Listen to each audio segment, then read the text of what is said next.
Peoples of the universe, please attend carefully. The message that follows is vital to the future of you all. I wonder what that message would have been. I mean, he never got to send it, did he? I do wonder what that message would have been. Like, I want you all to wear black velvet now, like me. No undergarment, just black velvet against your skin. This is the gift I give you as the master. I bet that's what I mean, like, what was his end game? I do wonder what his end game was. Well, what plots did he have? Maybe we'll have to look at the master. I don't know. I think his end game was okay. His end game will always involve you with a ball gag in your mouth, on all fours, bound in some way, right? That's the only end game. You know what I mean? Like, he just has that gay rapist vibe. I don't know what to tell you, mate. He just does. It's I think Matthew Waterhouse might have been into that, which is why they ended up together. Where did I hear that? Was that Richard Molesworth's book? Is it Richard Molesworth? GNT, The Life and Scandalous Times? I do not know. Anyway, hello everybody. Good morning, good afternoon, good evening. How is everybody? I'm just waffling. Really? That'll just be waffling into space. Maybe that was interesting. I have no idea. I hope everybody is well. Interesting time of year. It's we're heading into winter, I would say. We're in fall right now. We're heading into winter. One of the great things about living in Israel is the seasons are all identifiable, right? There you go. Thunder. The power might go out, of course, but sorry, that's the first thunder of the year. So yeah, the seasons are a changing, this change of the season, it reflects the agricultural cycle, which reflects like the spiritual cycle of reality. So if you want an interesting gauge on where life is, right, start growing wheat. And I've never done this, but I had a rabbi who did this. He says start growing wheat, because the whole process of growing wheat is timed and designed to match your spiritual journey throughout your year, every year. Because essentially, I've spoken about this recently. It was the Jewish New Year. You create your year, like you pray and you go and you create and you visualize it and you decide what you want and you create that year, right? Fine. So then it has to. It's a seed and it has to grow. It's like it's a 6-month pregnancy basically, and your year is born in at Passover. That would be like April time, right? So April, May. April. I'll say more April. So anyway. If you sow the seed, getting the young ones. If you plant wheat this time of year, right? As you see it grow, it matches Jewish holidays, which are designed to match the agricultural cycle. Which and it's kind of mind blowing because like the next like holiday is called Tu B'Shvat, the New Year for trees. We just started learning a whole new tractate of the Talmud now, and there's a global thing called Daf Yomi where everybody learns the same page every day. So we all just started this new one called Rosh Hashanah, which is about New Year's. There's 4 New Years, and one New Year's, next one coming up is the New Year for trees. So the way Jews celebrate that is eating candied fruit, essentially, and that tradition started in the 19th century when you couldn't get fresh fruit. And like boxer and carob and awful things like that. But yeah, basically, now we have dried mango and kiwi. If my wife gets a lot of stuff, she just likes doing it. My wife just can't do moderation, right? It's like my wife just goes like, "Oh, we got to do this." Like, we'll do a lot of it. She puts out this incredible, beautiful spread of different dried fruits. It's really, really lovely. Anyway. I digress. So, but that's when your year is. You're seeing the first shoots of the year come through the soil, which basically your year is forming, and you don't know what you really got. It's like trouble with the regeneration. You never know what you're going to get, right? So the first time you actually get to see your year in some way, or see what the year is Hanukkah, which is around December time. And yeah, that definitely normally works out, but you can only ever see it in like hindsight normally, but that magnifies the year. But the growth and the harvesting of wheat really just like reflects that. It's mind blowing. I should really do it. I'm not going to be bothered, but it was a good idea. I should really give it a go. So you give it a go. Let me tell a load of you. Give it a go, baby. Give it a go. I tell you, I had my revelation that this is actually I wanted to open up talking about. This is my big revelation, right? And it's once you see it, it's like really important to help navigate dealing with other people or evaluating other people, right? That every human being's default setting is to judge others by their standards, right? So let's say you have somebody like him. I was very shocked that I would say lowly anti-Jewish behavior that some of the more vocally religious people were indulging in, right? I'm still a little bit taken aback. I'm even more taken aback that nobody gave a shit, right? I was like, really? That one seems like kind of a big deal. Okay, I guess, right? That's good, but but here's the thing. When I judge them by their actions, right? I judge them through my eyes. I judge them by my standards. So I just assume, of course they're not going to do that, right?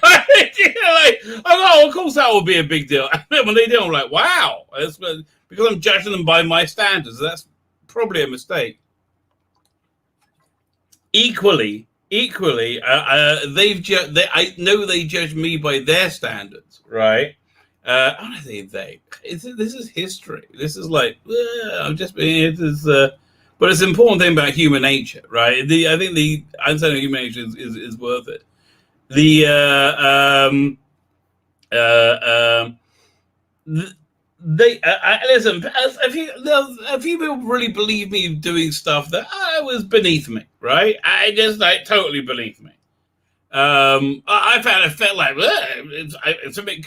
By my standards, it should be beneath everybody. By their standards, they do it, so it's not beneath. It's so that. Here's the thing, everybody judges everybody by their own standards. And it's not a good idea. If you want to get a truthful evaluation of people, you got to factor that in, right? You got to factor that. Am I elevating or lowering this person, right? Because you might well be. So it's an interesting thought. There you go. That's the thing I wanted to open with and share with you guys. What's going on? We got a lot going on. Oh my God, there's a lot going on. I've been trying to work out where I'm going over that Star Trek trailer, and here's what I've done. Oh my God, a lot of work I put into this, right? I've transcribed the dialogue of the trailer because I'm not having the dialogue playing, right? And then I've changed. I downloaded the trailer, then I changed it to, instead of being 24 frames a second, to be 1 frame or 2 frames a second, right? So now it's going to just be a series of stills, and I'll keep pausing it, and I'll tell you as again. I'll narrate it for you. But I'm basically out. I'm out. Which means I'm out of Star Trek, right? Which, man, that to me, Star Trek's dead, and that kind of hurts me. It does. Wow. I mean, I see why people avoid doing this, because it really is painful. Right, I mean, man, Star Trek's actually really dead, and there's no chance of it coming back right now. It's that, and not only that, they squelched any alternative Star Trek, all the fan films. Right, it's dead. Wow. I mean, we got the Orville. Another 6 months. God, 6 more months. They should be able to make a new bloody season. 6 months. What are they doing? Oh my God. Anyway, thank God we got that. But still, Star Trek's dead. They killed. I mean, And here's what I'm thinking. If they've lost me, like I would say a pretty diehard Trek fan, right? This will be the first Trek I'm not watching. They've lost me. I think that must be a whole demographic, right? It must be a whole schlub of people. They might, because I think I don't care enough to give a shit anymore, right? I mean, it's an irritating waste of my time, and it's kind of looking at idiot children not understanding something. This like, and then being smug about it. Which and like, oh, like I was. I've been watching Foundation, and I really like it. It's very, very good. In my opinion, it's very, very good. Apart from the they had one sin which they got away with. In my book, they got away with. They had this stunning and brave little black girl who was the key to everything. And that really was true. Who could do anything, right? So she was brought up on this planet where science was illegal, right? And she pursued science anyway. And then she solved one of the most complicated scientific riddle that only one other scientist ever could devise, right? Could understand, right? And she was so super good. So she had to leave her planet, become the progeny of this guy. But by doing that, she like betrayed her religion. They had these stones in her face. She had to get removed and whatever. Yeah. So that character was a white man, obviously, Cal Dornick. But honestly, the thing with Foundation, and I haven't read the book, so that's an important caveat. But from what I understand, from what people have told me, is the book doesn't really have a narrative thread.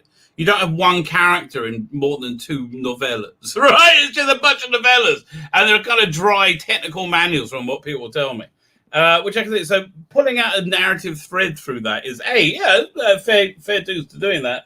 But you've got to expect it to be an adaptation, not a linear adaptation, though.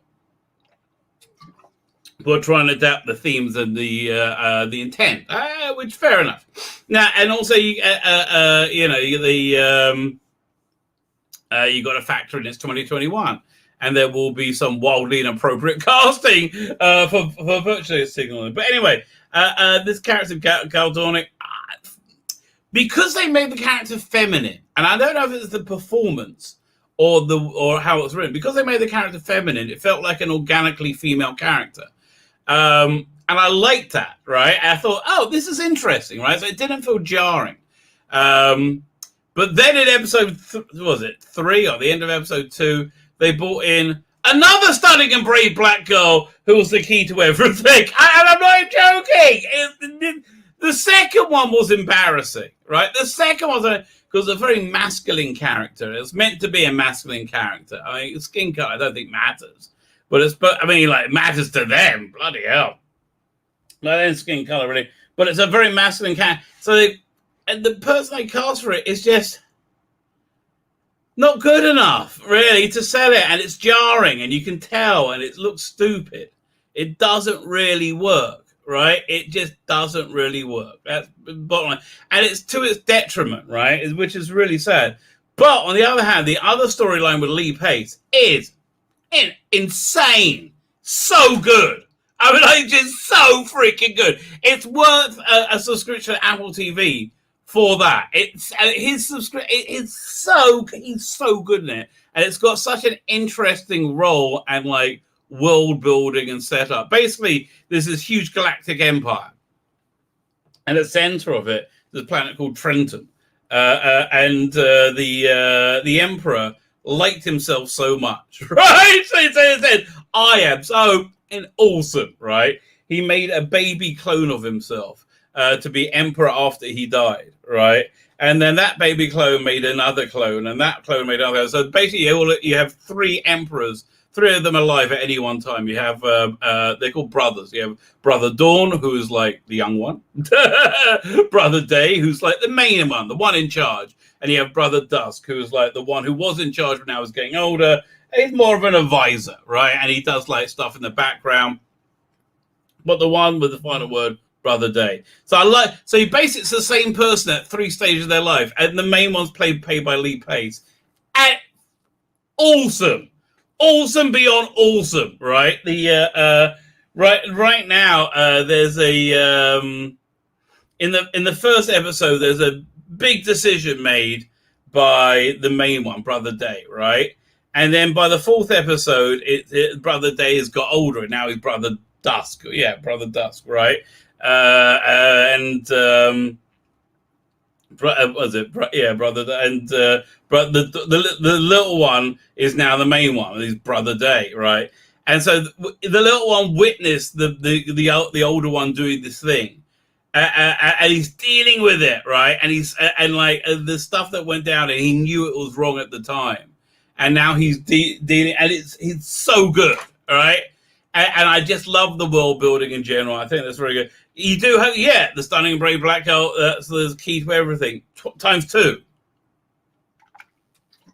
Well, honestly, at least the first one's a girl, right? So I'm really digging it, though.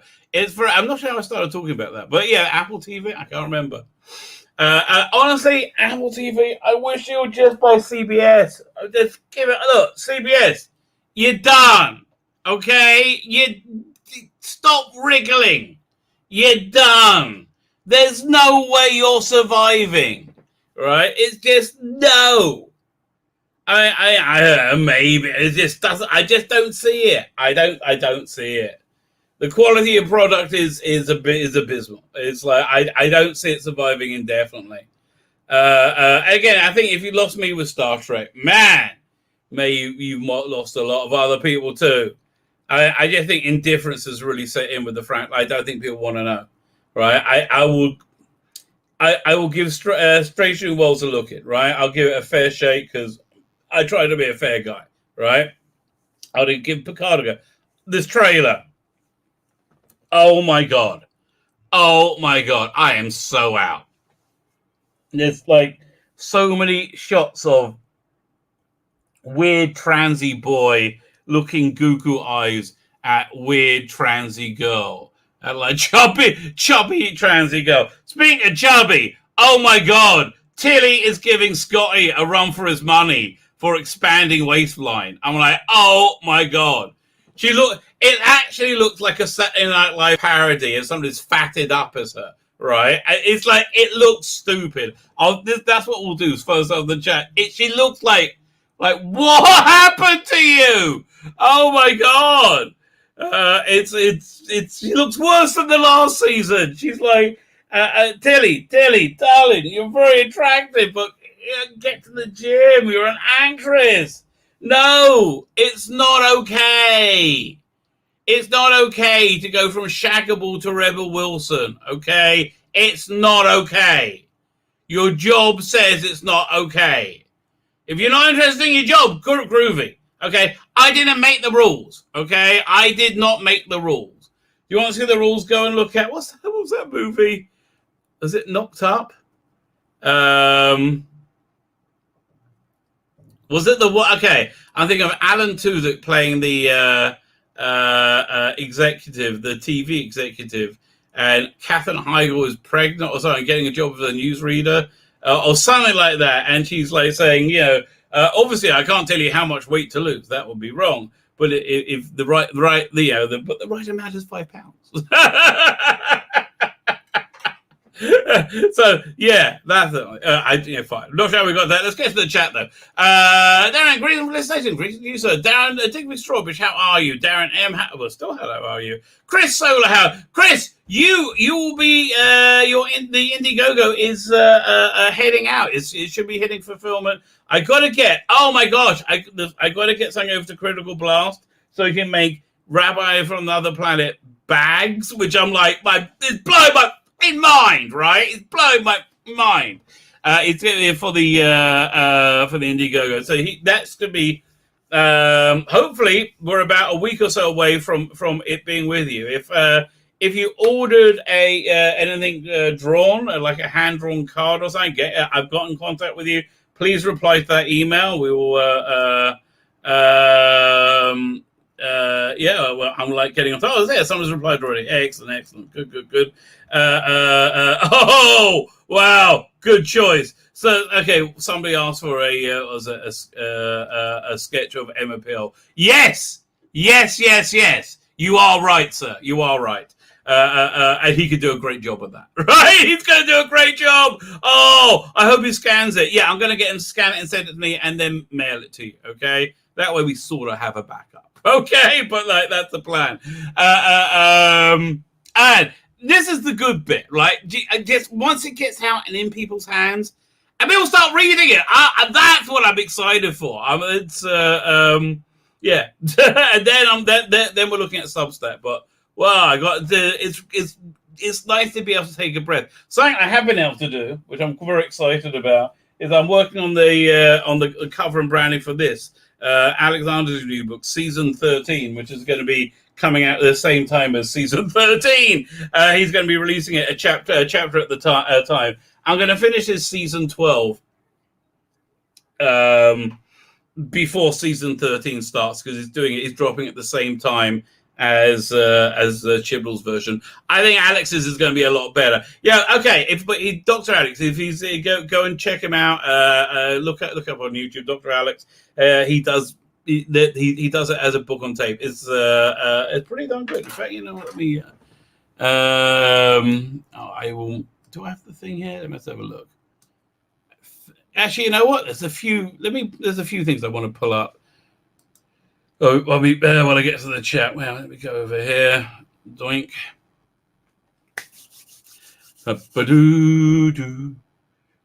It's really weird that, you know, like, what do I do? What do I do with, like, a song that I always hum is by a pretty dodgy bloke? Gary Glenner, pretty dodgy bloke. You know, we found out he's a bit Jimmy Savile, you know. It's not good. It's not fun. It's not funny. All right. Got that. We got that. We got. We got that. We got to talk about. We got this. Okay, fine. Is that everything? Oh no. We got this. And we got this. Fine. Doink. Dun. Ow, bollocks. Try that again. And now I got the whizzy wheel.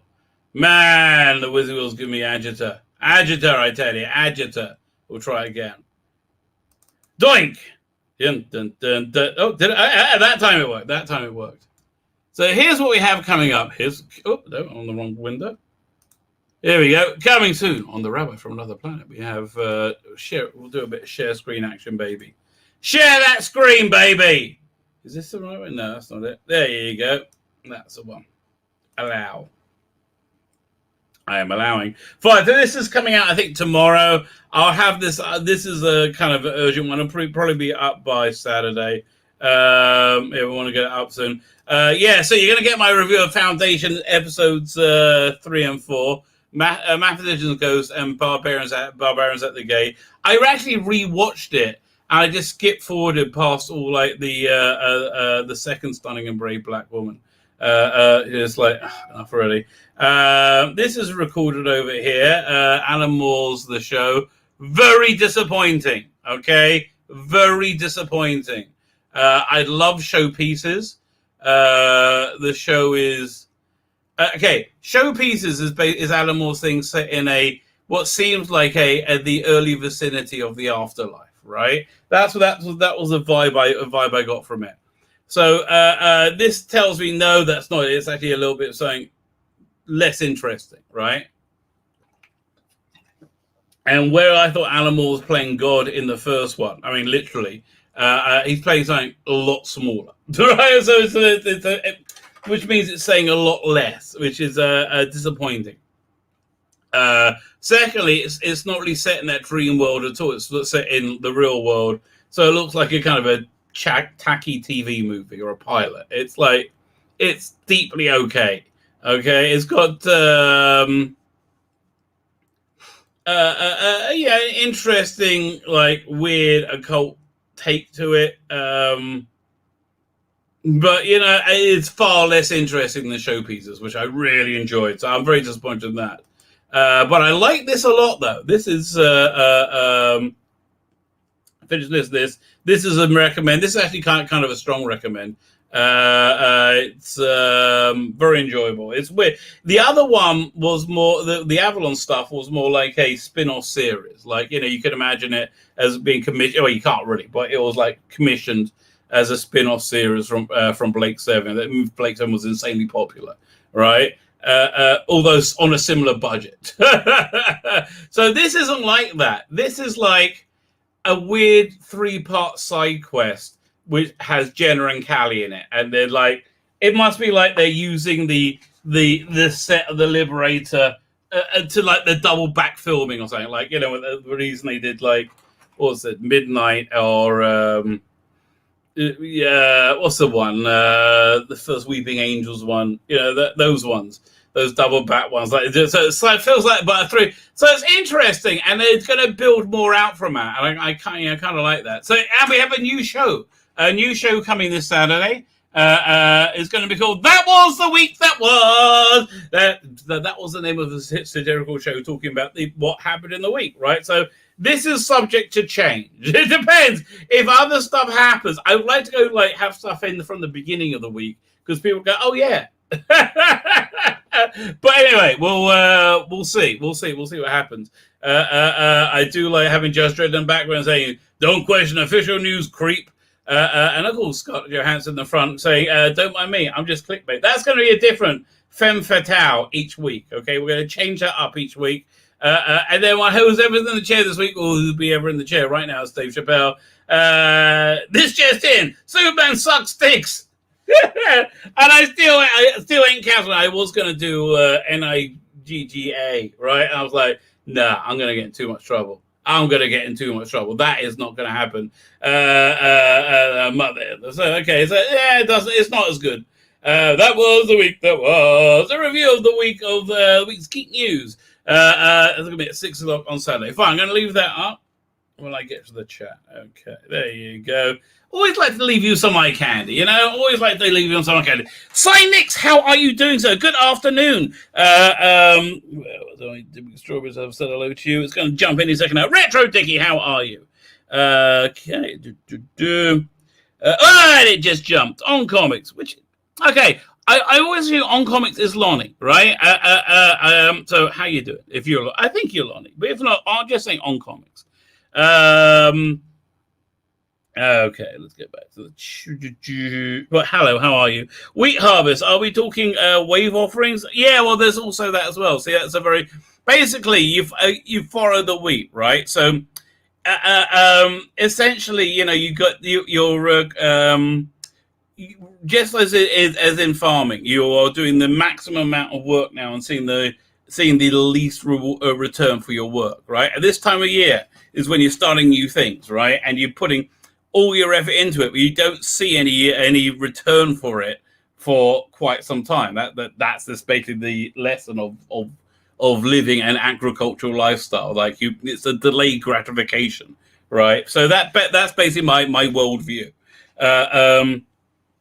But yeah, but then it grows and then pass over. You see your crop, right? You see what your work has done, and basically this is based the same with your life, with your soul. Right, you see what your work has done, but then by the time the next couple of months you harvest it, right? And that's like there's a harvest festival. It's a happy time, and then you're in the summer months. You're flush. You got your harvest. You're feeling pretty good about yourself, and then you start getting back into like, let's get back to work. We got to get back into the next cycle and get plowing again, right? So it's that kind of matches life, right? Matches the Jewish cycle of life. Anyway, Petey Rich, how you doing, sir? Robbie Bonham, how are you? Hell, says Robbie Bonham. Well, hell to you, sir. Hell to you. Hell to the chief. Sorry, I was just going to say. Whenever I say hell to the chief, I'm always reminded of The Simpsons, where Homer takes the afternoon off and he sees a Ronald Reagan movie where but the president is a monkey, right? It's called Hell to the Chimp. And then later in the episode, he goes, you should have hell to the chimp. So that's what there's. Whenever I say hell to the chief, I always think hell to the chimp.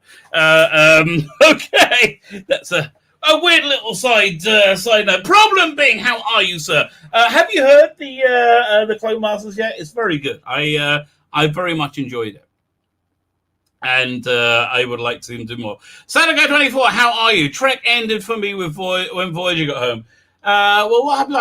Honestly, I thought Enterprise had a lot of potential, and I thought it met that potential for its final season. Like, once you started having a green and not Andorra, green Orion slave girls, I'm like, yes, sir, I am in.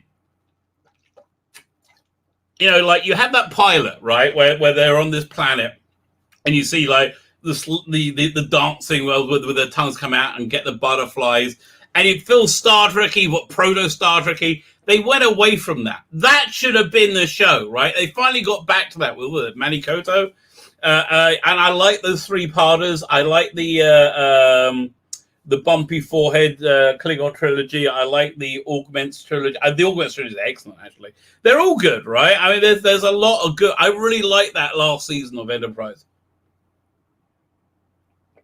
The last episode's garbage, but I would like to see another season where they had a refit and like a 2-season with the Romulan War. Like, oh yes, and it would have ended with the armistice after the Romulan War, where there's the Federation comes together. Whatever, I like that. Yes, I'm up for that. And I think it would have been good as well, right? Yeah, I just want, I was saying, Apple TV to buy CBS. Like, you've got all the Star Trek, and that's the reason that people pay $5 a month, right? If you have all the Star Trek on a streaming service that's easy, that's available on freaking everything, yeah, not even blinking, right? And then you start making good Star Trek as well. You know what you need to do, okay? This. How do you save Star Trek? Okay, a several point plan.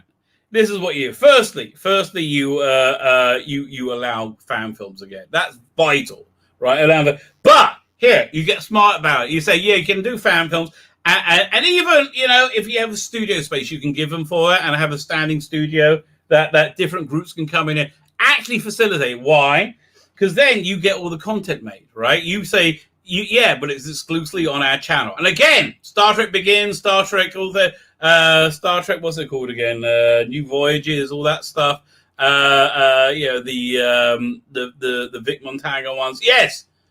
Yeah, have those streaming ready to go. I would want that. And I bet a lot of people would love it once more people have access to it. So yeah, and have that as something. So firstly, that's the free, okay? Second thing, fund an Axanar and produce it and let us see it, right? Let us do it as a movie. Do it however they wanted to do it. Just do it. It's going to cost you nothing.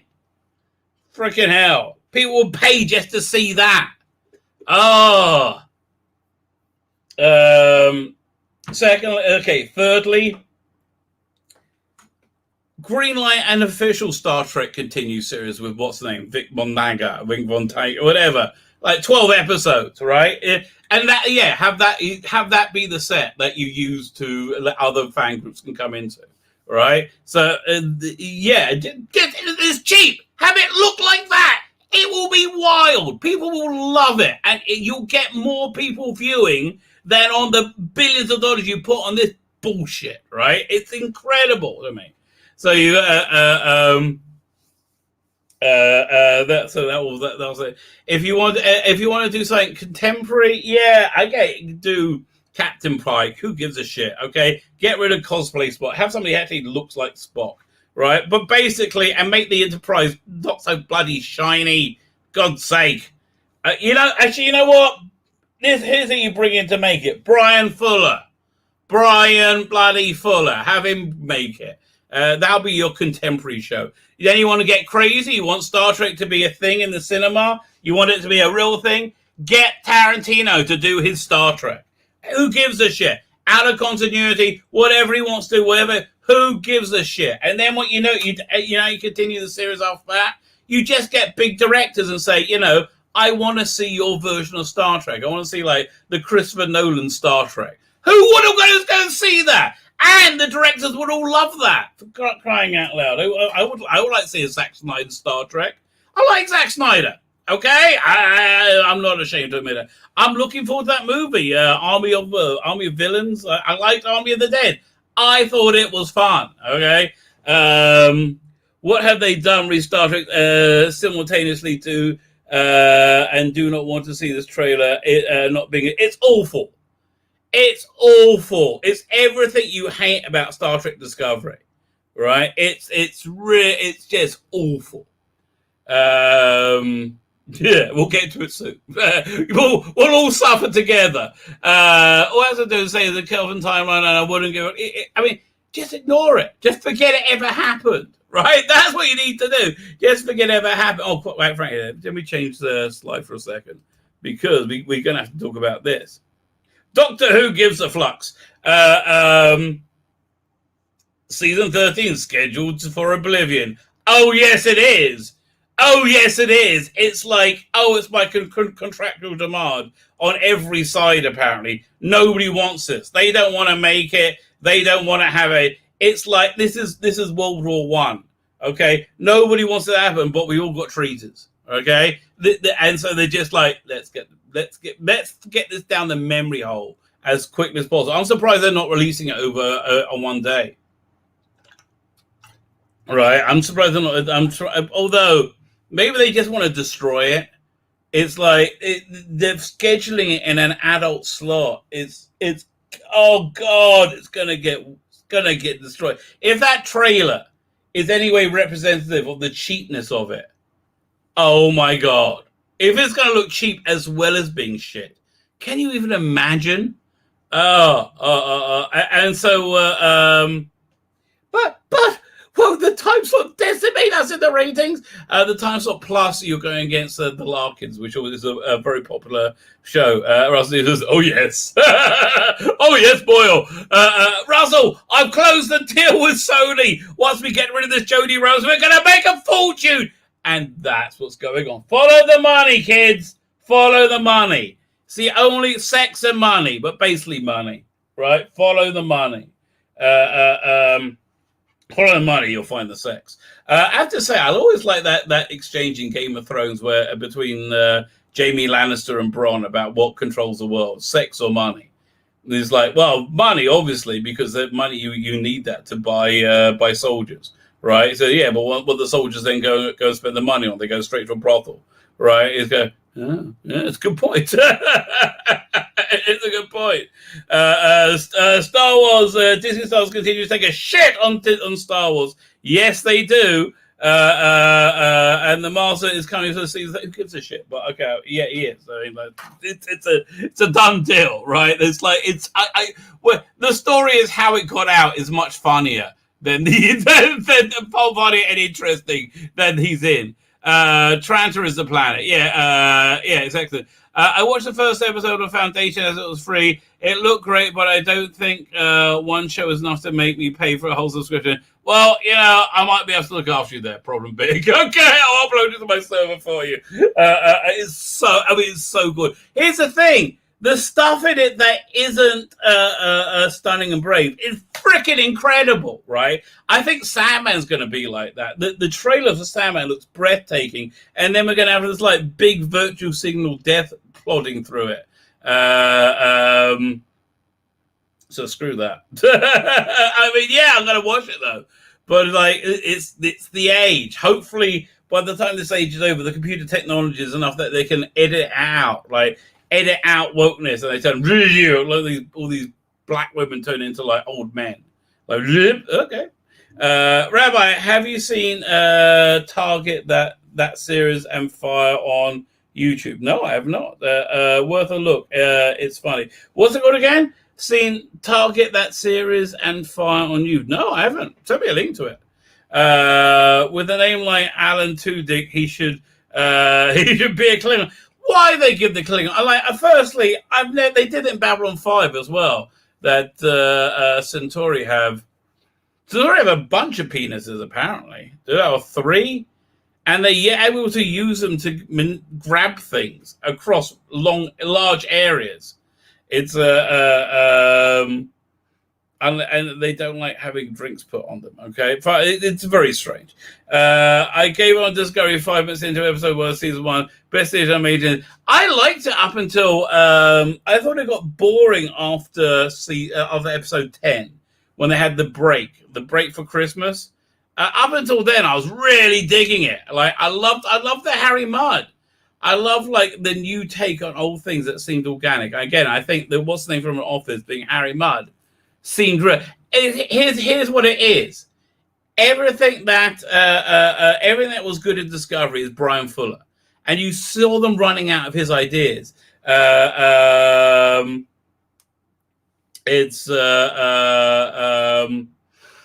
I'll tell Alpha. What's Alpha mean? Said PD Rich. I don't know. Okay. It's got a. I don't even understand the emoji. It's a winky emoji, and then problem being is laughing. Oh, Mrs. Pill. Yeah, he'll be good. He'll do a good Mrs. Pill. Was that you? Somebody sent it in. I can't remember. I didn't even look at the name of the person. The tune by the Glitter Band, not Gigi himself. So I know, but man, it's so creepy. Like, okay, my parents used to have these concession stands at Wembley. The one of the ones they did the best at was Mr. Glitter. He would get people pumped up, and he would do a show, but it's so creepy now. Oh, don't know what to tell you, mate. Weird. I tell you, I'm like, one, he did well at the BBC. I just like, I don't get the kink at all. Like, it's just so gross. So it's a big arrogant. Well, yeah, I guess. I mean, man, it ruined Tyler's Christmas around 10 years ago. They never got to hang any glitter. Well, listen, he wasn't there for 5 minutes in Thailand. He didn't live there for like years. Clearly being a perv. Like clearly say, no, the allegations are ridiculous. I'm just here with lots of children. Like it's very clear he was a nonce. Okay, Kel Lynch, how you doing? The Clone Master has been very. Oh, really? You didn't like it? I really enjoyed it. I really like the alienness of it. Right? I like the conclave. I like the whole stuff with Travis. The stuff with Travis is great.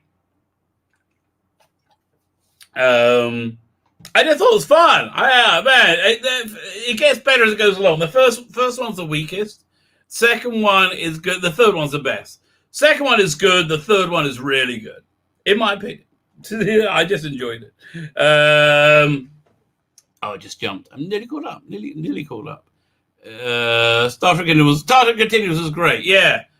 But man, again, could you imagine like what big directors are there? Is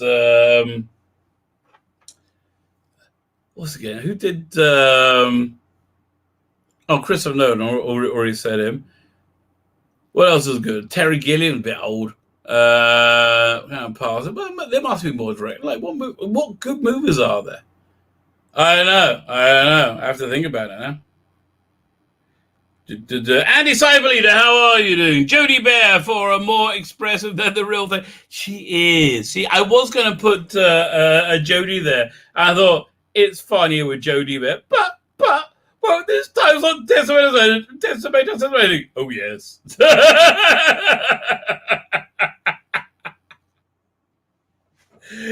I do think Ralph C. Davis, while he's woke as fuck, hates the current Doctor Who. Right? I think both things are true, and I think he stands to make a lot of money amongst everything else. I think he stands to make a ton of money with this acquisition, and this acquisition was clearly helped by became more lucrative when Doctor Who, when he came back for Doctor Who. Right? He made a ton. He has shares in Bad Wolf. Right? And they made a ton of money, personally, through this. They're all doing well. And I think if he makes Doctor Who good, he's going to make a lot more money, right? Not only that, he's going to make his reputation bigger than you could possibly imagine. Strike me down, I'll make me more powerful than you could possibly imagine. That's exactly where he is. Exactly where he is. Jodie Bear has a range. She does. It's funny, but it's true. You could do Jodie too, but I mean, like, she's so bad at that trailer. DM'd you the link. Okay, very good. I'll look at it soon. Derek Matters, how you doing? We're up to date. Only on the second one, so I find the second Travis was the first Travis. I'm confused. Yes, basically. But I forgot Travis was upgraded. Fine, so let's get to Star Trek. It's so bad. I did so much work for this. It is real. Oh my god. Here we go. We go share video file.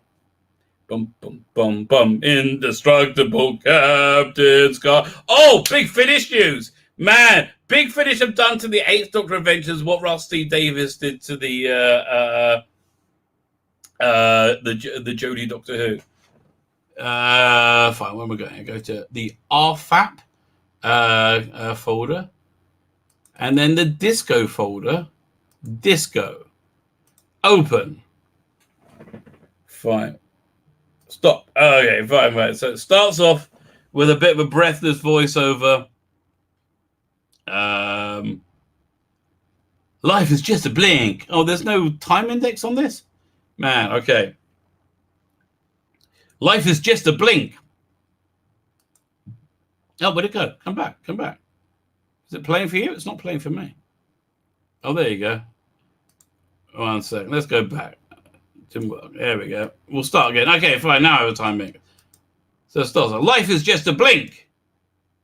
It's and so you get the very traditional J.J. Abrams look Star Trek, right? Every time I stop and start it, it like freezes for me. Okay, fine. So I wonder if I can stop and start it. Life is doing. It's just one heartbeat, and this is so annoying because they think they're being profound. Their deep lack of understanding of science and technology makes them think simple things are interesting. Ginger Von Chronicles, how you doing? And Cam, how are you? Okay, let's try again. Life is just a blink. It is one heartbeat. Woo! Star Trekky! In the entire lifespan of the universe. Wow, man. Yeah, I know they've legalized weed for you guys, okay? It's very clear. We know. Okay? She's in bed with cut price Idris Elba. It's everything I hate about Star Trek Discovery, right? Like, so far, it's like the slow motion, it's the J.D. Abrams, it's the corn cut, it's like everything. It's all the style over substance, right? It's everything I hate about it. And then now it's vanished again. It goes, Captain, are you with us? Oh yeah, this is the entire universe. Yeah, it says, Captain, are you with us? It says, here's Dr. Gay. That's his name. That's all he is. I'm gay. Look at me being gay. I'm a gay man. Look at me. I'm a gay, kind of blackish brown man with I'm wise and gay. I clearly like to suck dick because I'm gay. Captain, are you with us? And then here, just out rain. Hey, that's from the cut price Idris Elba. She's like, hey, honey, I can't stand this. Oh, it's all so bad. And her head's in a porta potty where it should be. It's vanished again. Okay. Today we seek out. Oh yeah, it's okay, fine. So here we are, I'm back, and I hate the new uniforms. Like, it's like McDonald Nazis in space. It's so bad. Oh God, man, could you imagine this? I mean, this is like, this is the opposite of a blowjob. I don't know what this is. It's not good. So today we seek to understand a threat like no one our galaxy has seen before. Again, yeah, okay. Michael Burnham's going to save the universe again. Oh God, it's shit. So she's going to save it by being a woman of science, a woman of science. Oh yes.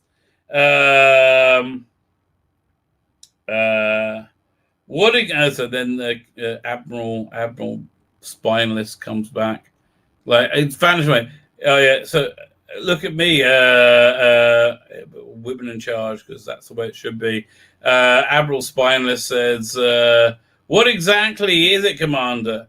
And then Stamets says, "Oh, did we have Stamets yet? I'm going to wind it back a bit because it keeps vanishing for me." Here, I'm going to wind it back. There you go. Oh, I missed all of this. Fine, I'm starting from the beginning again. Fine. Life is just a blink. It's one heartbeat in the entire lifespan of the universe. Captain, are you with us? In 1 second, yeah. Highlight, yeah. So they have, universe is big. Captain, you with us? I'm gay. And Dr. Gay being gay. Hey, it's Cut Price, Idris Elba. Today we seek to understand a threat like no other galaxy has seen before. What exactly is it? We don't know. We don't know, but I'm a captain. I'm in charge. Our ship was hit by something. Together we will meet this threat to our shared galaxy. Women are in charge, being women, being, oh look, Andorians. Is this, oh wait, there's a bit where we have, I think it's not a Romulan. Oh man, it keeps going off of me. I don't know if you see it or not. Yeah. Oh, is that Ferengi? What? How do you fuck up the Ferengi? What the fuck did they do? What's wrong with you? They look fine. They look better. God. Why not? Like, it's 25% different, isn't it? It's 25%. It's so shit. Oh, and this is what it's like watching Star Trek for me. It's like watching a corpse of a loved one being defiled. Oh, idiot children. I'm not watching it. I'm just like, I never get any views for it either. And when I watch it, it's worse than you think. By the way, the same as always, we can't forget the cardinal rule of Chibnall, right? Forget the rule of life, the rule of Chibnall. It's always worse. It's always worse. It's always worse than you think it's going to be. Chibnall stuff is always worse than you think it's going to be.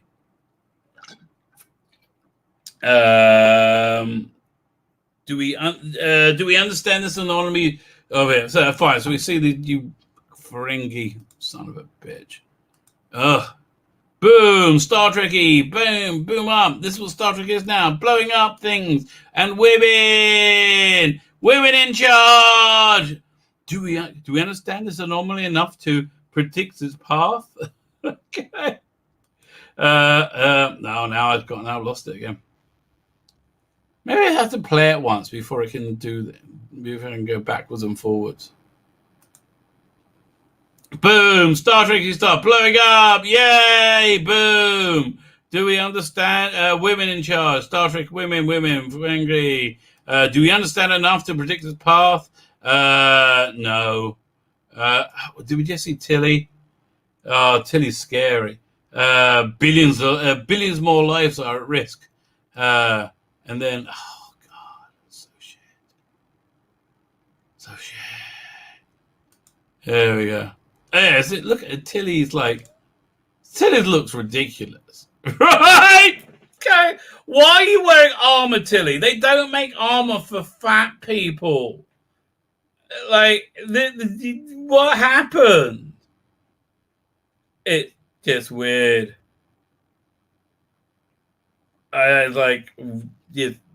Why? Yeah, I'll wind it back again because it just jumped for me. Okay, in space. Chlorine fat. Yeah, Tilly looking fat.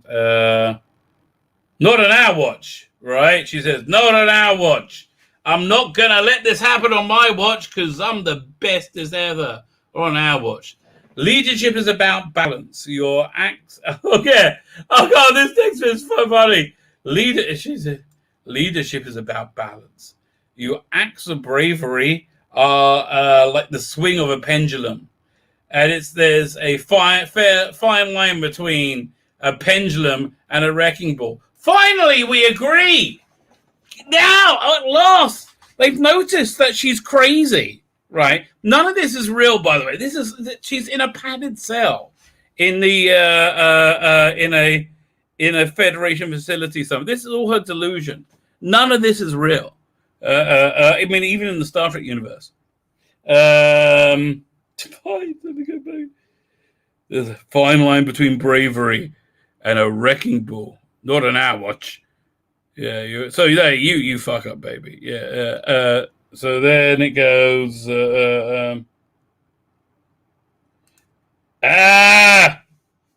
Vanished again for me. It's gonna be bumpy. Yeah, it's gonna be bumpy. She says. Captain Bland. Okay, though. Wrecking ball. That was this bit. She says, yeah.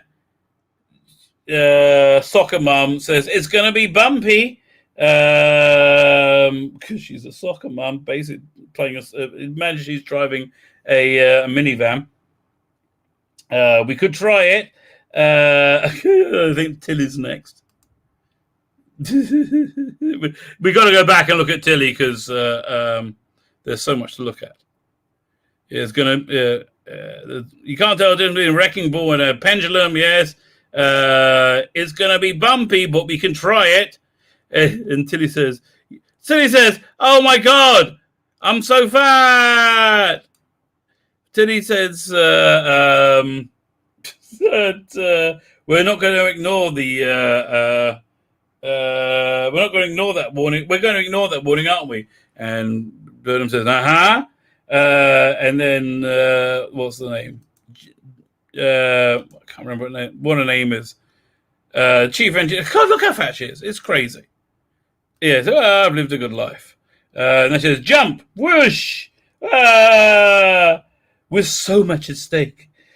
Countless lives, futures.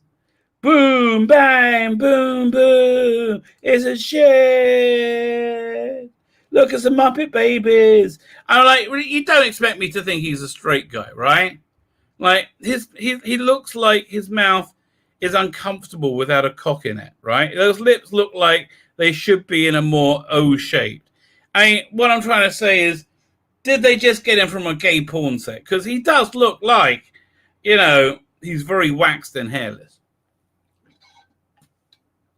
Quite muscular and, maybe not the first the taste to come. I don't want to cast aspersions on poor man. Whatever floats your boat, baby. And I'm not suggesting he's a man even.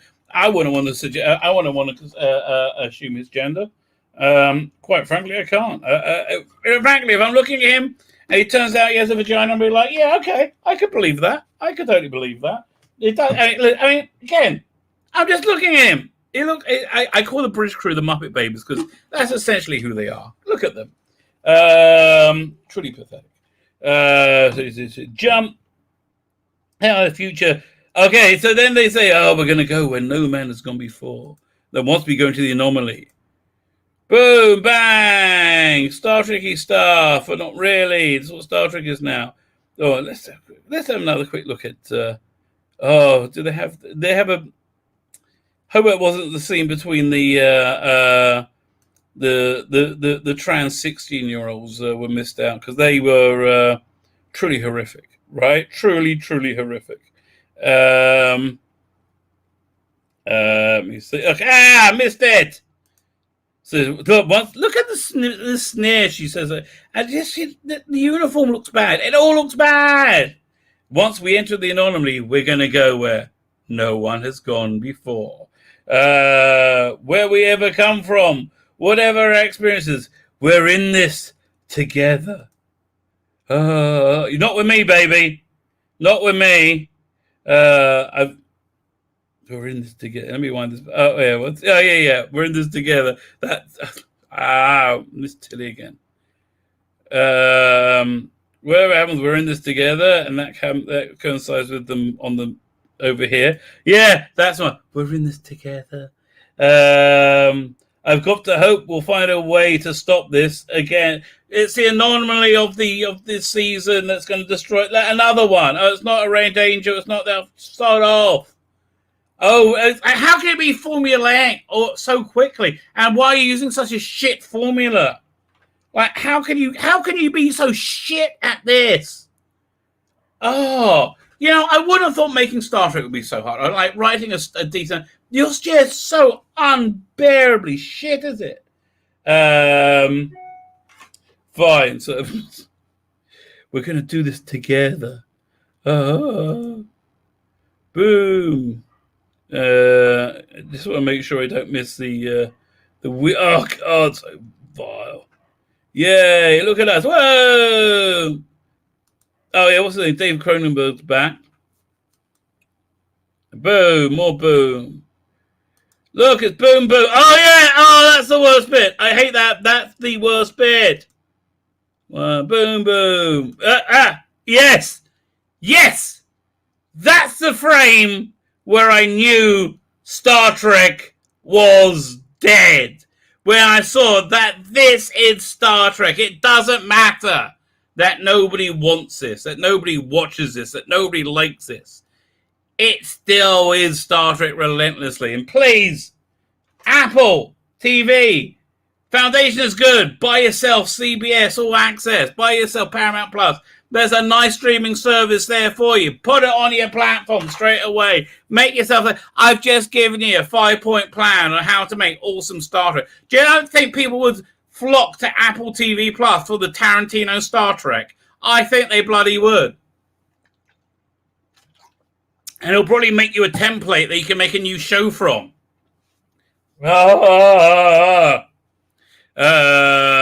Is it Burnham in the Loo? She does look like that, but look at this. Okay, these two weird transy kids. I like weird trans boy who wants to be a girl and weird trans girl who wants to be a boy who's basically just a bit fat and doesn't like being a bit fat.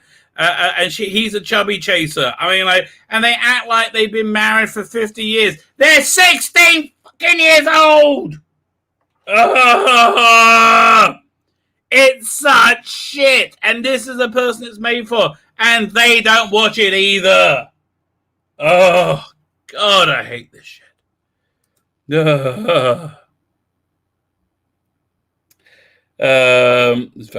you go. 1 second. A bit of slow motion Burnham. Oh well, here we go. We're gonna do some Romulan action. I mean, why? Why put all this resources? Why? It's shit. Oh, I'm back here again. We've got to find a way to stop this. We cannot let fear define us in this moment. The future remains uncertain. Future remains uncertain, but the captain in me tells me anything is possible. Oh, look at me. Anything. I'm a captain. Of course you're the captain. I'm Tilly. I'm morbidly obese. And then she goes, let's fly. Da, da, da. It's shit. It's evil. November, I'm not doing it. I'm like the guy in Apocalypse Now when they apparently it was Lance, but I didn't realize this. I think Petey Rich told me. In Apocalypse Now, during the attack on that VC point with Wagner playing, right? When the helicopter lands, one of the soldiers, apparently Lance Parkin, freezes up and says, I'm not going! And then somebody comes and drags him off the plane, right? You're going, okay? Drags him off the helicopter. That's what I'm like for this start. I'm not doing it. Fuck off. There's no way. There's no way I'm doing this one. Oh, my God. It looks so shit. Oh. Yeah, so I don't think I'm doing that. and for that reason, I'm not doing this Star Trek.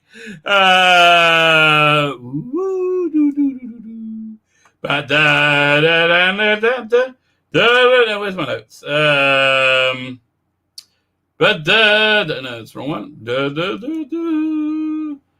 Oh, it's such a shame people don't actually do good stuff. Oh, that's the next thing we're going to look at. Let me pull this up. My instincts with Big Finish have been very, very on the nose. In fact, here there's a few things we want to look at Big Finish. Apparently, Big Finish are, as I said, they're doing to Rusty Davis.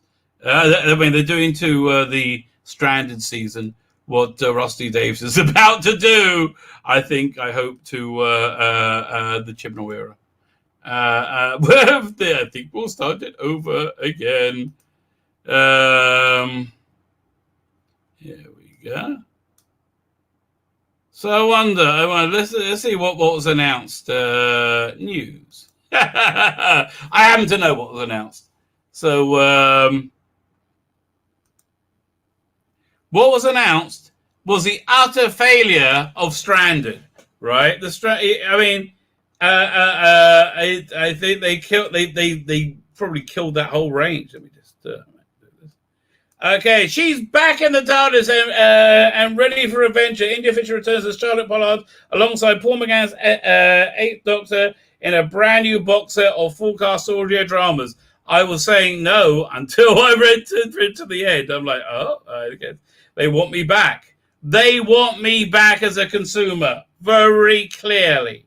Why not do more Stunning and Brave, Tanya, or whatever her name is, Rebecca Root Adventures? No, do more of that. Why not? That went down so well, didn't it?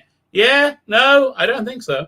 Due release in January 2022. Doctor Who, the Eighth Adventure, Charlotte Pollard, the further adventuress, celebrates 20 years of the Eighth Doctor with Big Finish as he's reunited with his Edwardian companion for 4 new escapades. I'm on board, yeah. Plus, this box set finale, Heart of Orion, also features Michelle Livingston reprising her role as Diva Jensen, which she first played 20 years ago in the Doctor Who Monthly Adventures Sword of Orion, which wasn't that great. That was actually one of the best big audio visuals, the fan version that came before it. But one of the worst of that first season of McGann audios. But I think they basically had to do this, get those ready very very quickly. But I honestly, so what? Who cares? Anyway, available pre-order $20 digital. So here's how I know that they want me back, right? Mummy Speaks Alan Barnes. Love Alan Barnes. Yeah, perfect. Eclipse, Lisa McMullen. She's got a reasonable track record, I think. Let's have a quick look. Lisa McMullen hasn't. Yeah, okay. She's been okay. She's got a decent resume, and none of these box sets stand out as awful. Right, I was like, none of these are like, I don't know, this Missy wasn't great. Which one did she do on that Missy one? Illuminati. Yeah, I didn't like the Illuminati. Whatever. Let's have a look. See what she did in this one. Okay, she did 2 on these one. This was a good set. So, okay, fine. You're still doing okay. Anyway, so yeah, whatever. She does. Eddie Robertson, the slaying on Writhing Math, and Nicholas Briggs. Right? It's they want the old school Big Finish shopper back, obviously, and it's tailored exactly for that. Which for me means they haven't been doing so well in the direction they've been going.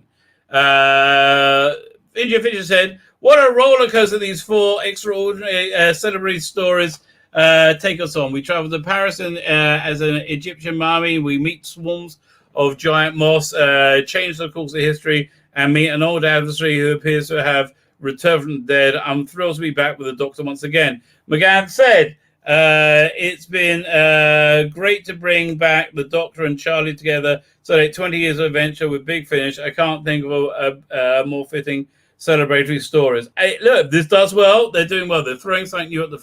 It's throwing something new, seeing what's going to happen here. Let me demonstrate to you. Where is it? And that hijack doesn't look good at all. So out, stranded. Piss off. Not interested. Goodbye.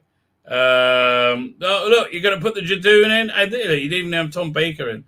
No, why not do more stunning and brave? Of this range. April 2022, and then no, this is it. This is the end. Time War 1. Yeah. But basically, here, let's go to what's new. What they're doing from January next year. I think it starts there. Yeah, Martha Jones. I don't think I'm doing that. War Doctor sounds good. Who's reading this? Rabbi Trevor Cooper.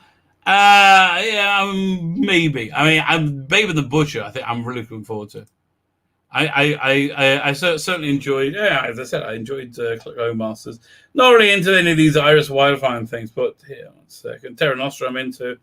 But yeah, you see, look, they're doing. They're starting a whole new strand with the 8th Doctor. Yeah, 1 second. What they got? Do they have a next one lined up yet? No, this goes straight into Doom Coalition. Oh, there's another one coming out in December 2022, but we don't know what there's going to be. But it looks like they've. What was that one? Looks like they've gone away from the Stunning and Brave. So anyway, here, maybe pull up this. It was.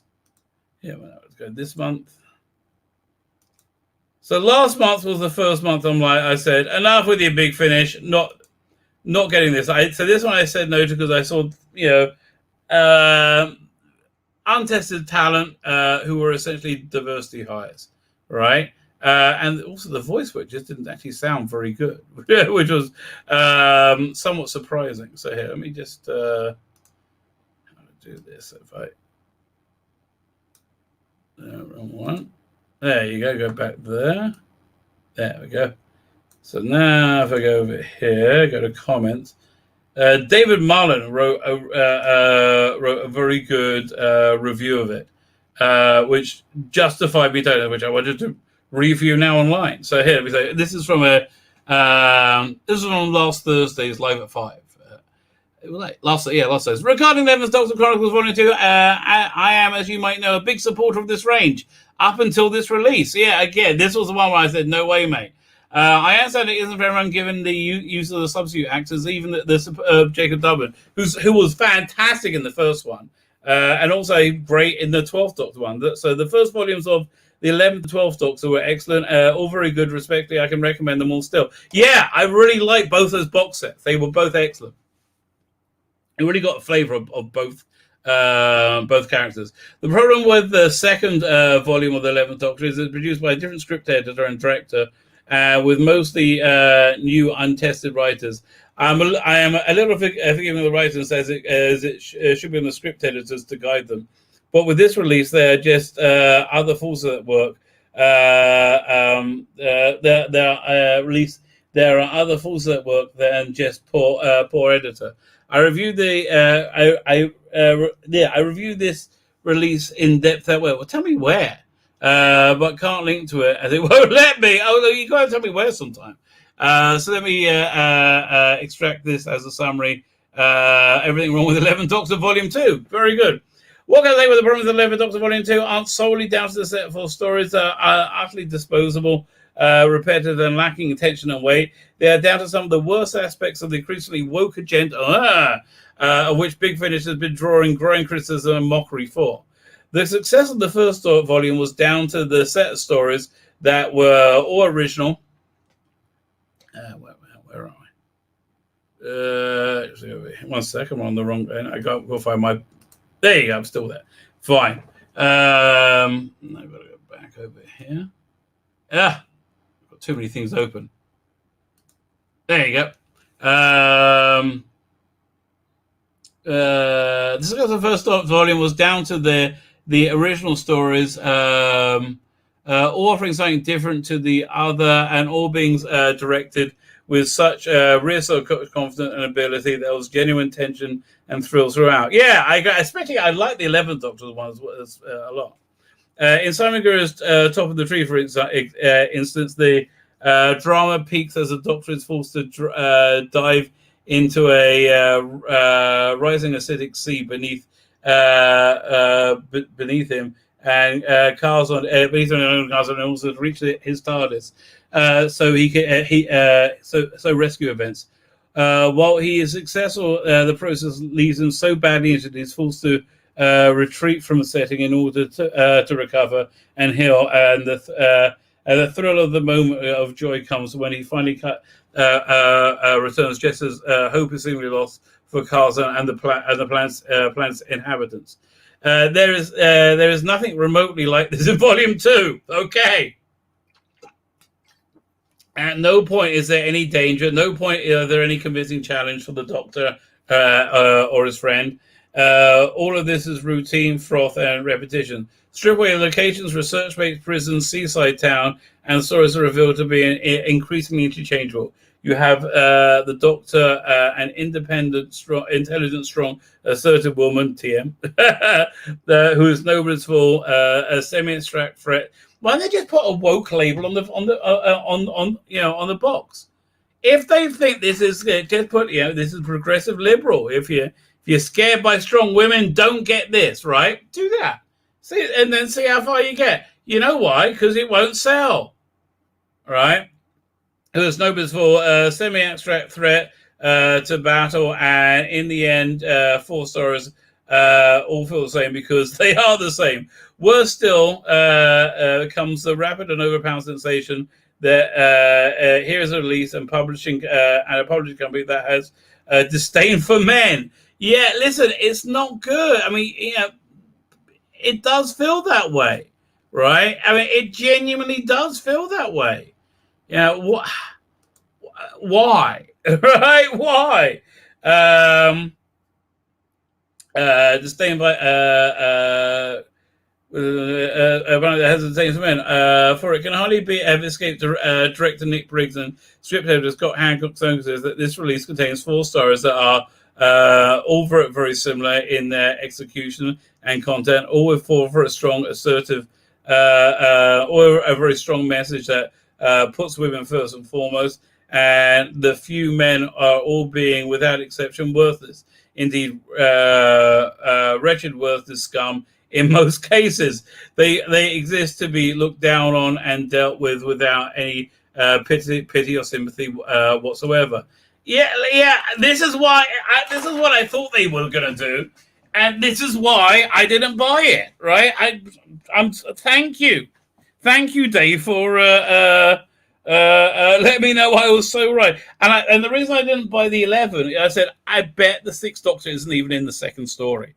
I bet this is going to be exactly the same as the Eric Roberts Master story. Like a little side little story for the Master that's somewhat forgettable. Yeah, I would do that with Eric Roberts.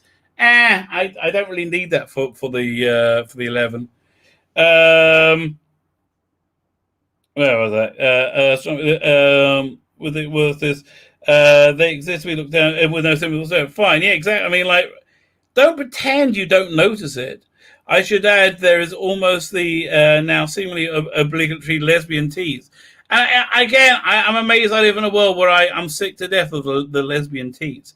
I would not I would not object at this if it wasn't the fact that almost every Big Finish release I've listened to over the last 3 months had one staple gunned in, and that they never developed any further than tease. The sheer intensity of the presence of late is overdone and strange. Yeah, I wish you could just see. I mean, this is why I'm out. This is why I think you're doing the Charlotte Pollard Avengers. Quite frankly, it appears Big Finish have strict diversity quotas to fill, and possibly have handed them BBC. I don't think so. I think they all believe this. I think they all drunk of this weird Kool-Aid, right? So heavy are these quotas that the overall content of Big Finish puts out is suffering the strain to fulfill them. Exactly. Yeah. Yeah. Well, if you recruit from a minority, the quality will go down. Right. That's just the way it's going to be. I can't unbuy this set. Unfortunately, you should. You know what? You should get in contact and say, "I'm sorry. Listen, the quality of this is just absolutely dire." If you want, I would say I'll take a store credit, but this is, in my opinion, unreleasable, right? I mean, it's dire. Like, I think these are very legitimate complaints, right? I'd say, listen, enough already. And I think you should ask for your money back. I kind of got bored doing that. Really, I did. I stopped buying the robots, and so I said, "Could you give me the Thunderbirds one instead?" And they said, "Fine. There's a little difference in price. I'll pay it. No problem." And the Thunderbirds one was shit. I was like, really? I was amazed. I thought the Thunderbirds one would be good. I can't buy this, unfortunately. It's a little sad that one awful release like this is enough to kill my interest and support for a range that began so incredibly well. If I was you, Dave, if you're watching, I would email this to Big Finish. I would email this directly to Nicholas Briggs, to the whoever the producer was on the set, to Dave Richardson, saying, "Listen, I've got to ask for my money back on this one. It is so bad. This is just so bad, And I think the more people do it, the more we'll see the Charlotte Pollard adventures, and the less we'll see, the invasion of the agenda. Fine. Let's have a look at. Okay, let's look at Scheduled for Oblivion, which is they clearly are. Man, I can't believe I didn't notice this at first. They're scheduled at 8:30, right? And we're talking about the Swarm, whatever. What's it called again? Flux. Here, 1 second. Get the camera back on, and we'll go a bit of Radio Times, baby. Charlotte Pollard, I'm buying though. That looks pretty darn good. Again, you got 4 solid writers. They clearly it's not working out.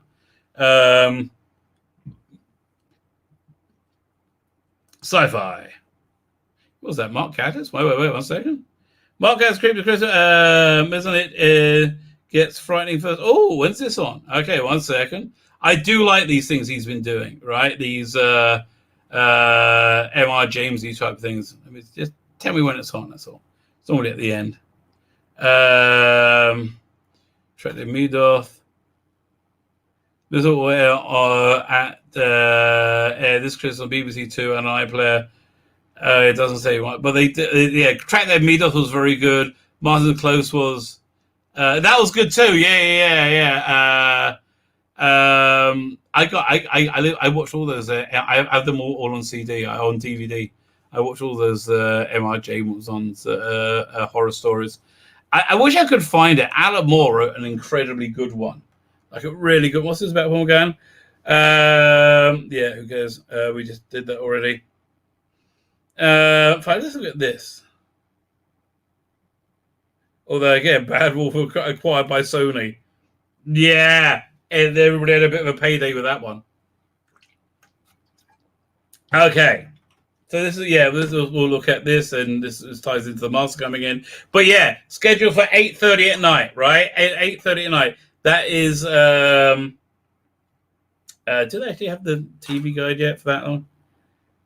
Let's see, TV, what's TV out? What, on TV now? Oh, on TV now. One second. Let's, how far forward can we go? All right, so what's on TV on Sunday, 2 weeks beforehand on ITV? Family Fortunes. The Larkins. Okay, how many episodes does this have? 2 of 8. Oh! Yeah, this is going to... with Bradley Walsh. Stop. Oh, my God. Is this with Bradley Walsh? Yeah. Oh, this is going to destroy... Stop. Am I going to watch The Larkins or Doctor Who? All right, 1 second. So the first, so wait. Oh, this is going to destroy them. So episode 2 is on Sunday. Was it the 17th? So 25th is episode 3. 31st, episode 4. Okay. So then episode 4, 5, and 6. Okay, so it's this. Yeah, okay, so episodes 1, 2, and 3 of Doctor Who are going up against the Larkins. Good luck. Okay, firstly. And secondly, it's this is an adult slot, right? This is what was I going to say? This is a adult drama slot, right? This is like the Larkins. Perfect, right? The only demographics that this Doctor Who has skewed, hasn't skewed terribly with, is the very young, the under 5s. So yeah, they're screwed. Anyway, so and it's been perfectly scheduled there, and they know how bad it's been. I mean, we've seen that first trailer. It's very cheap, right? I didn't expect it to look cheap, but it looked very cheap, didn't it? I mean.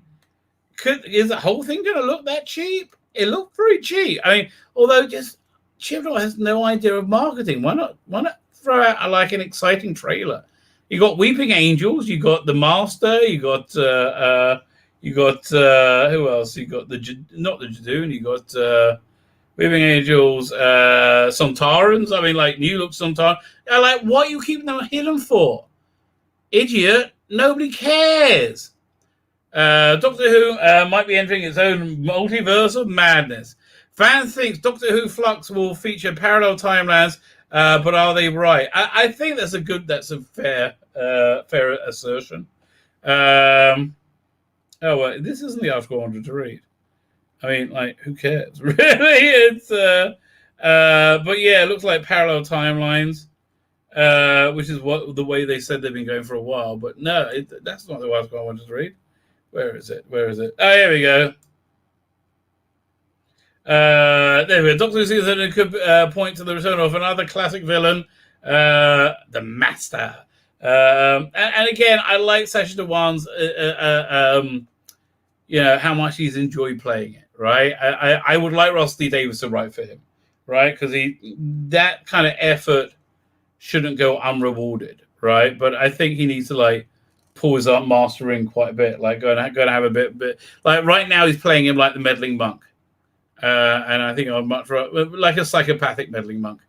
Jodie Whittaker is set to take on some familiar foes in Doctor Who Returns later this month. The season 13 trailer confirmed that she's the iconic bad is the Sontarans and the Weeping Angels, and threats faced by the Doctors, including a new threat called the Ravagers. And a race called the Ravagers. I got the Sontarans and the Weeping Angels, and a species called the Ravagers. Why would you? It's 20 seconds long. This is what I mean about there's no way you can someone look at not under. There's no way you could no, Chibnall will only ever exceed in suck, right? He will only ever be worse than you think. He wrote a 20-second trailer, and it was badly written. Doctor, we need you. We got a race called the Ravage. Yeah, we know you never heard of them. It's so bad. We got the Weeping Angels, which of course you know about, the Sultanas, of course you know about, and a race called the Ravagers. Why do you have to say a race called, I don't think it would have been better if you just said the Ravagers. It just seems like they're more of a thing.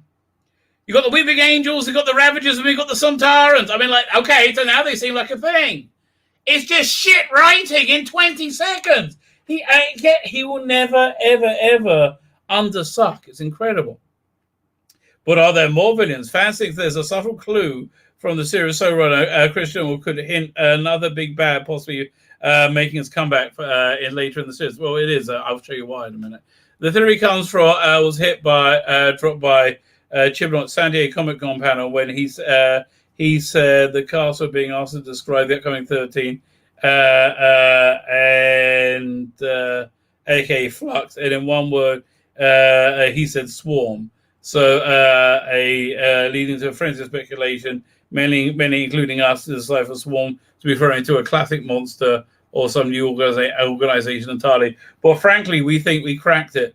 They cracked it, Chibnall, when they based on the new series season 13 trailer. They converted the monsters is appearing in Flux. They perfectly matched the teaser initials, or to lay out more clearly, Sontarans, Weeping Angels, Weeping as W-A. Why not Weeping Angels Autons? Oh, God, you're so shit. Ravagers and M. Who could the M be? Master. So there's probably a good reason why they think that. Here, let me show you. It's so they by the way, I saw Matthew Pound said Mulder predicted multiverse. If anybody speaks to Noel, is he doing the watch along at night? Because I'm not doing my show at the night. Like, it's so bloody late. 8:30. That means for me it's 10:30. That means it doesn't finish till 11:30 for me. I mean, I'm not going on till midnight to talk about that. Nobody really gives a shit. Leave me alone, right? So I'm going to do mine. I'm going to do mine on Mondays, right? So I'll do my live shows Mondays, Wednesdays, and Saturdays will be. I think probably Thursdays night will be Fans in Faith. I got to talk to Father Miller about that when the clock's changed. They did change it, yeah. I would love him to do a watch along, right? I would so watch that. I reckon he'll get a lot of views doing that. I think he'll do very well. 1 second. So yeah, somebody tell no. Yeah, smell retcon. Multiverse. That's what I think as well. That's what I do think as well. Where is it? Oh, I'm gonna do that. Yeah, 1 second. Oh man, let's maybe do that. Okay, so it's going to make me share the wrong thing. Now I've got to share the right thing. Where is it? Oh, there you go. Let's start with this one first. So fine. So secrecy, lots of secrecy. So a mysterious car drives up in black. Cloth with so nobody can see him go in. Total secrecy, right? Until this gentleman with his mask not even on properly. The master props.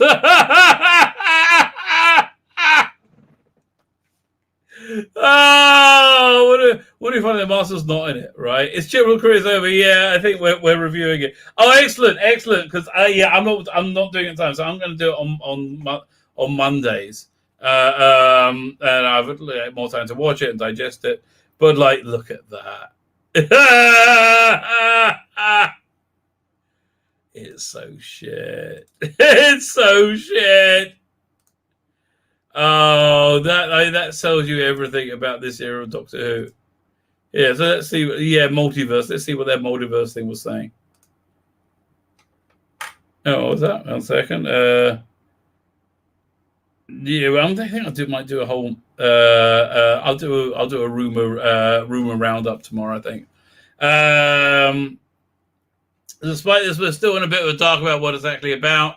What it's actually about happening in the next series, but fans have begun to wonder whether one piece of promo, a new generic image of Jodie Whittaker in front of the usual background, could be hinting to the scale of the nature of the story we're getting in the Flux. Well, they keep saying it's the biggest thing ever, right? So it must be universe is coming apart. That's probably where Dr. Ruth came from. Stop us if you heard this one before. Especially with Disney Plus, but what if Doctor Who is presenting its own multiverse and the series is a bit strayed from the realms with alternative Cybermen and Rise? Yeah, blah, blah, blah, blah. Like the MCU, the multiverse is coming. Okay, well, this is a bit of a poster. This bit of the poster was cool. It is cool. I mean, listen, a lot of stuff is realized very well.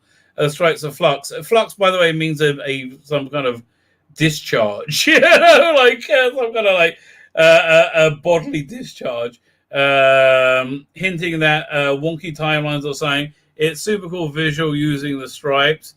I'm behind on all Doctor News. I like the idea of Flux, but and I think hope it ties into They're being swirling around the Doctor, secretly opening the alternate universe thing, which explains Gallifrey time. Yeah, I think retcon. Feels like the multiverse is on the Doctors this season. Yeah. Also, is it Doctor Who or is it Doctor Who Flux? If it's Doctor Who Flux, it's technically not Doctor Who anymore, right? It's now it's like it's in its own universe, but even by itself, like fine. So yeah, bullshit.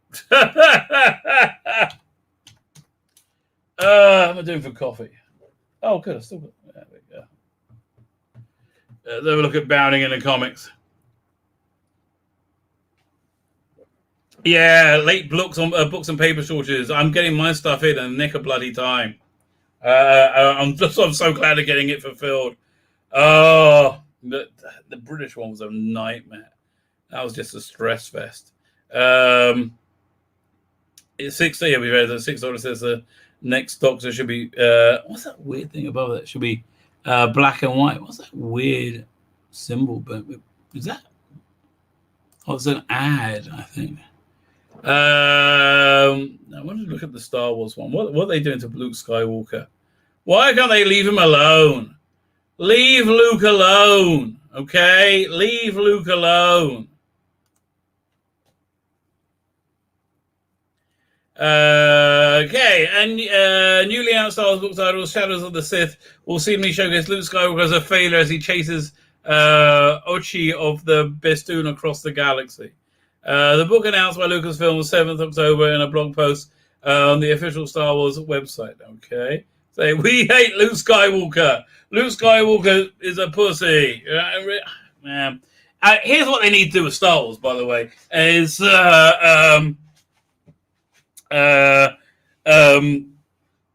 just forget the sequel trilogy. Basically do the same thing as I suggested with Blake 7. Man, there's a big spider over there. In my office. Now she's crawling over young Amy Pond. It seems wrong, but I don't want to kill it because I'm scared. Anyway, it's sorry, I just got taken aback by a spider crawling over young Amy Pond.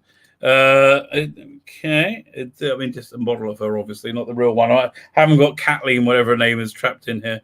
Hopefully. A brief description of the book says Star Wars Shadow of the Sith, a novel from author Adam Christopher, takes place after Star Wars Return of the Jedi and finds Luke Skywalker and Lando Calrissian on a mission to locate Exegol. Okay. There's Exegol. Okay, cover not final. I would hope not. Okay, Christopher T. So that little book was working well. Lando and Osi chase Osi of Bestoon across the galaxy and try to rescue a certain young family on the run. Who's the young family on the run? Who cares? I mean, fine. It begins. Luke Skywalker returned in an essential novel set between Return of the Jedi and Force Awakens. The Empire's dead, nearly 2 decades on from the Battle of Endor. So this is just before Force Awakens. Then. About 5 years before, right? The tattered remembrance of Palpatine's forces have fled to the furthest reach of the galaxy, but for our heroes, the New Republic in danger, the loss of the ever-present companions, ever newly forged era of peace continues. Then it then says, Jedi Master Luke Skywalker was haunted by visions of the dark side, foretelling an ominous secret growing somewhere in the depth of space on a dead world called Exegol. That was the one from what's his name? Rise of Skywalker, whatever the stupid thing they called it. God, that's such a bad movie. That was just a bad movie on every level. Fine. Exegol, the disturbance in the Force is undeniable, and Luke's worst fears are confirmed. His old friend Lando Calrissian comes to him with a report of a new Sith menace. Finally, it hints that the family is actually Rey's family fleeing the Sith assassins. After his daughter was stolen from his arms, Lando searched for the stars for any trace of the lost child, but every new rumor only led to a dead end. It's such a boring way. Like, it should have been Luke Skywalker left her there. Oh, God. Right? I mean, it was... this shit. It goes on. Who cares? Oh, man. I can't. Leave me alone. Leave me alone. Oh, no more. No more. Oh. Fine. Okay, so what else? We did the Master Returning. We did Scheduled for Oblivion. Yeah. So it's perfectly scheduled to be wiped out. And so you got the only demographic that had any success with being like shut off from it because it's too late for them, right? Like the under sixes or the 6-year-olds are not just going to be too late for them. You got the mainstream audience; they're going to be watching the Larkins if they're watching anything on TV at all. Add to that, it's a serialized story. That means if you miss the first episode, and again, he's banking on it being water cooler TV. That's the only way you can get it'll be like, oh, we got to watch one. No, it's gonna I don't know why it's got so much confidence in it, dude. It's gonna be shit, mate. The reason I say it with such confidence is because everything else you've done is shit. Right? It just looks shitty. I don't know what to tell you. Don't know what to tell you. Yeah, none of this is interesting. Okay, not yet. I'm like, okay, fine. This is actually funny though. This is just bizarre. So the guy, Stephen Knight, who was writing something for Marvel, he's the guy who did Daredevil. Has now said he's not going to be working with Marvel anymore because C.B. Cebulski, who's now the editor-in-chief, 10 years ago wrote a manga. 10 years ago, a little bit more, Marvel tried to go all manga, right? And they failed horribly because they did a shit job at it. So they did a Wolverine in Japan story, and it was done written by C.B. Cebulski, and he's under the pen name Akira Ishida or something. A very obvious pen name, like Cowboy Man. It's very obvious pen name. And now and so because of that, one person blackmailed him into giving a job, and now he's being cancelled. It's just like, Netflix live action Berserker. If it's got Keanu Reeves in it, I'm up for it, mate. I'm totally up for it. Yeah. It's Superman is gay. I mean, really? God. Why? Obviously I know why everything. It's like, what, you're trying to still tell me there's not an agenda when literally if you object to your school teaching how to be gay, which is essentially what they're learning. If you object to that in any way, then you could be arrested by investigated and arrested by the FBI as a domestic terrorist. And you literally can now. It's the craziest thing. So you want to tell, yes, we're coming for your children. Do you remember? We know you are. You clearly are. Very weird. More nonsense. Dear white people showrunner. This guy, this woman, was very different a year ago, and wouldn't be able to say as a trans woman a year ago. Not that there's the pictures. I mean, my God, going on. It just makes me think. Oh my God. Oh my, jeez. It just makes me think maybe they're mentally ill, right? Maybe they're bonkers. And maybe we're treating bonkers people like they're saying it's not good, right? Maybe that's happening. Fine. I think with that. Star Wars is dead. Star Trek is dead. Doctor Who is dead. I'm still hopeful Doctor Who is going to come back. Star Trek. God, that looks so awful. Star Wars. Yeah, Star Wars is dead. Star Wars. I'm telling you, Apple TV. By CBS. Man, I don't know why they don't. It's chump change for them. It's nothing. And it's so much content. It actually would make their streaming service. They got this very prestige snobby streaming service. And it's okay, but it's just they could do with a bit of Survivor, right? They need some reality TV. Fine, with that, I need some reality too. What do I have to watch tonight? I got some stuff I need to watch. I'm going to bid you adieu. I'm going to say good evening, everybody. Remember, real ones have a cervix. I do not say that. Everyone is allowed their own opinion. I do not want to get thrown off the platform. All I want to say is I've hit the end broadcast button. I'm hitting again the Wizzy Wheel of Love. Wizards around.